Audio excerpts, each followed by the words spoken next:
After the end of World War II, the world was split into two, East and West. This marked the beginning of the era called the Cold War.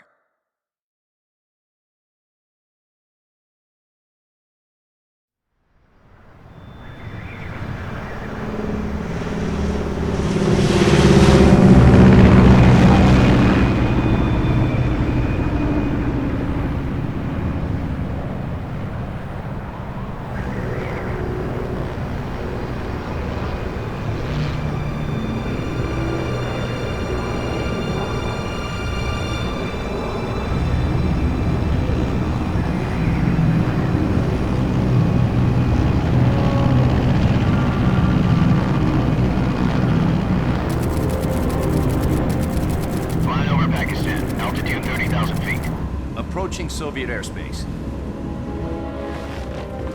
20 minutes to drop off. Commencing internal depressurization. Equipment check. Arm main parachute.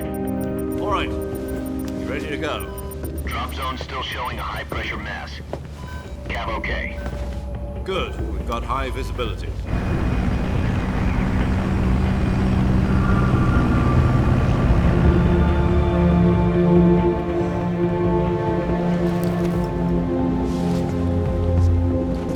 Put out that cigar.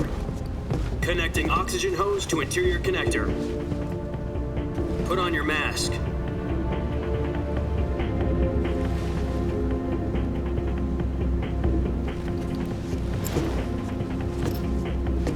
Does this panty waste know what he's doing?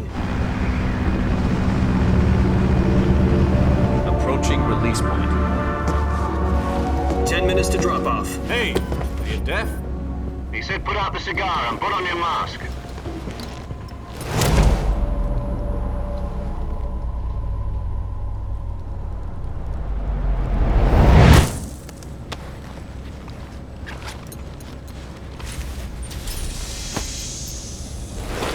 Depressurization complete.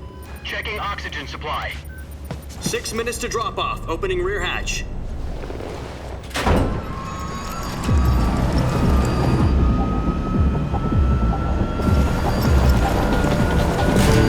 Sunrise.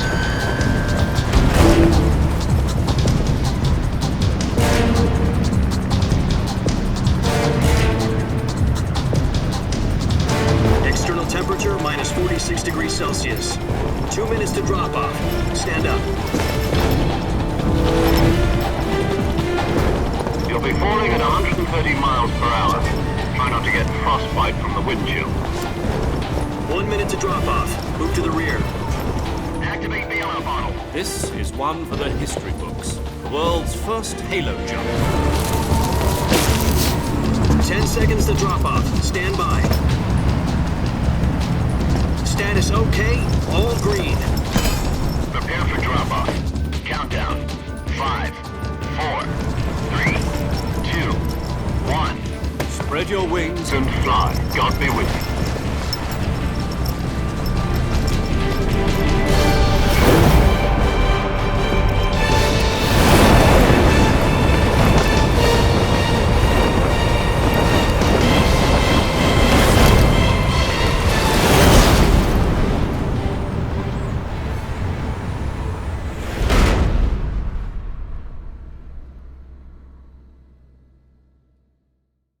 Jack, I've got some important news. The head of the CIA has finally given us the green light for the virtuous mission. Virtual mission? No, the virtuous mission. The future of our Fox unit depends on it. If it succeeds, we'll be officially organized into a unit. Virtuous mission? Sounds like some kind of initiation ritual. You know, don't get cocky. This isn't a training op. Right. So what exactly is this wonderful mission? Well, about 2 years ago, a certain Soviet scientist requested asylum in the West through one of our moles. His name is Nikolai Stepanovich Sokolov. He's head of the OKB 754 Design Bureau, one of the Soviets' top-secret weapon research facilities, and the East's foremost expert on weapons development. Sokolov? Isn't he that famous rocket scientist? The very same. On April the 12th, 1961, the Soviets achieved the first manned spaceflight in history.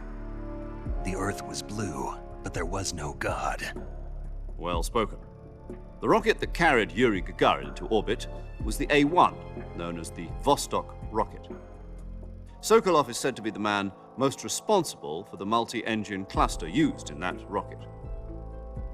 After Gagarin's flight, Sokolov left rocket development to become the head of the newly established Design Bureau.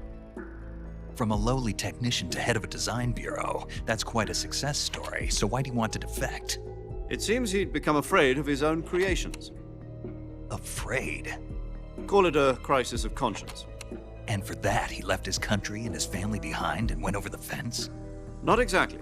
One of his conditions was that his family was also to be taken safely to the west. We used a mole to get the family out first and succeeded in sneaking Sokolov over the Berlin Wall shortly afterwards. I was the one who conducted the operation. The security on the eastern side was still full of holes back then. Then what? We got Sokolov over in one piece, but the whole ordeal had left him exhausted, and we checked him into a hospital in West Berlin. It took him 2 weeks and more than 600 miles to get from the research facility in the Soviet Union to Berlin. He was in no condition to say anything coherent. And it was only a week later that we had something much bigger on our hands. The Cuban Missile Crisis. October the 16th, 1962, President Kennedy received word that the Soviets were in the process of deploying intermediate-range ballistic missiles in Cuba. The President demanded that the Soviets dismantle and remove the missiles. At the same time, he announced a naval blockade to prevent further missile shipments from reaching Cuba. But the Soviets didn't back down, instead placing their armed forces on secondary alert. Soviet transport ships carrying missiles continued on course towards Cuba. US and Soviet forces went on alert for an all-out nuclear war. Frantic negotiations were conducted through the UN's Emergency Security Council and unofficial channels to end the hair-trigger standoff. Finally, on October the 28th, the Soviet Union agreed to remove its missiles from Cuba. And so the world avoided a nuclear holocaust. But in order to get the Soviets to pull their missiles out, we had to make a deal. You mean the one where the US agreed to remove its IRBMs from Turkey? No. The Jupiter IRBMs deployed in Turkey were obsolete, and we were going to get rid of them anyway. They had no strategic value whatsoever to either the US or the Russians. The Turkey deal was a ruse, a cover story that was fed to the other intelligence agencies around the world. So what did the Russians really want? Sokolov. They wanted us to return Sokolov. You mean the Soviets pulled out of Cuba just to get their hands on Sokolov? That's right. What the hell was he working on? At the time, we had no idea. We were running out of time. It was either give up Sokolov or risk full-scale nuclear war. In the end, we had no choice. President Kennedy gave in to Khrushchev's demand. The next day, I got Sokolov out of the hospital, handing him over to agents on the eastern side. Sokolov kept on screaming, "Save me," until he disappeared from my sight. Then, a month ago, we received some new information from one of our moles. About Sokolov? Yes. He was taken back to the research facility and forced to continue working on the weapon in question under KGB supervision. What's more, it's on the verge of completion. So what kind of weapon is it? Something to do with space rockets? No, missiles. Same technology. I guess you're right. We don't know the details, but it appears to be a new kind of nuclear device. For half a year now, the Soviets have been conducting frequent nuclear tests at Semipalatinsk. Something to do with the weapon, I assume. We're talking about a secret weapon so big that Khrushchev was ready to pull out of Cuba to get it back. Is Sokolov still in the facility? No. According to our intelligence, he's in Selino-Yarsk, a place in the mountains about 3 miles to the west that's known as the Virgin Cliffs. The Virgin Cliffs. Nice name for a virtuous mission. They moved him there just recently. Why? Apparently, they're conducting a field test of the weapon, but it's our best chance to get him back. This mission would never have been possible if he was still in the research facility. This is our last chance. Sokolov must have known that too when he contacted us.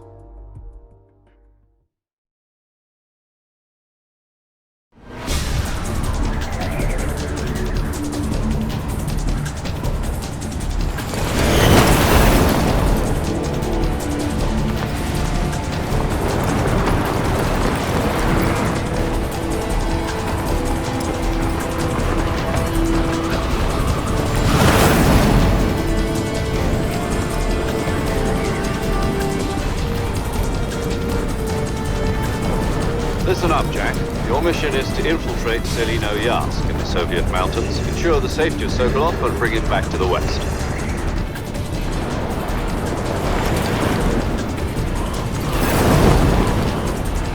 If we don't get Sokolov back before that weapon is complete, we'll be facing a major crisis.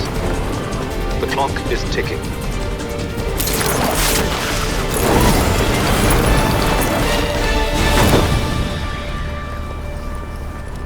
Once we've confirmed the rescue of Sokolov, stand by at the recovery point. A recovery balloon will be dropped at that point. Helium will be pumped into the balloon to inflate it. The process takes about 20 minutes. Once it's complete, the gunship's arm will latch onto the balloon and pull it up. The Fulton surface-to-air recovery system. I'm familiar with the theory. Take it easy. It's been combat-proven. Do you think Sokolov is up to it? The shock will be less than during a parachute jump, and the arm can handle up to 500 pounds. So you're planning on going over the border in a single combat Talon? She's equipped with two 6-barrel 20mm Vulcan cannons, as well as two 40mm machine guns. Sounds like she could hold her own against a battalion of tanks. Even with the fuel in the reserve tank, we're facing a 4-hour time limit. If all goes well, it shouldn't take more than a few hours. Home in time for dinner. But if anything goes wrong, you'll be eating dinner, breakfast, and all the rest of your meals in the jungle.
Do you copy? You're already in enemy territory, and somebody might be listening in. From here on out, we'll be using code names to refer to each other. Your code name for this mission will be Naked Snake. I'll be referring to you as Snake from now on. You're not to mention your real name. Snake? Oh, you don't like snakes? What do you mean? Well, you've eaten one before, haven't you? In survival training. I'm glad to hear that. I don't know if I'd ever order one in a restaurant, but... Be careful, you might not have a choice. What about you, Major? What should I call you? Let's see. I'll be Tom. Call me Major Tom. This will be a sneaking mission. You must not be seen by the enemy. You must leave no trace of your presence. Is that clear? This kind of infiltration is the Fox unit's speciality. In other words, weapons and equipment are procured on site. That goes for food as well. You're completely naked, just as your name implies. Great. Now I see why you asked me if I like snakes. I suppose calling me Snake was your idea of a joke, too. No. There's a good reason for that. I'll tell you later when the time is right. Gotcha. Getting back to the subject, how exactly am I supposed to feed myself? You've been issued a knife and a tranquilizer gun. Use them to hunt for food. You'll also find some medical supplies in your backpack. Yeah, about the backpack. I lost it in a tree on the way down. I see. Well, you'd better go back and get it then. You know where it is? No problem. I can see it from here. It's stuck on a branch. To climb a tree, Stand in front of a tree that's covered in ivy and press the action button. I'll be monitoring your progress over the radio. We can't risk violating Soviet airspace, but I'll be in the gunship. My frequency is 140.85. I'll give you a call if I need to talk to you. If you need to talk to me, use the send function. Okay, Snake, go get your backpack.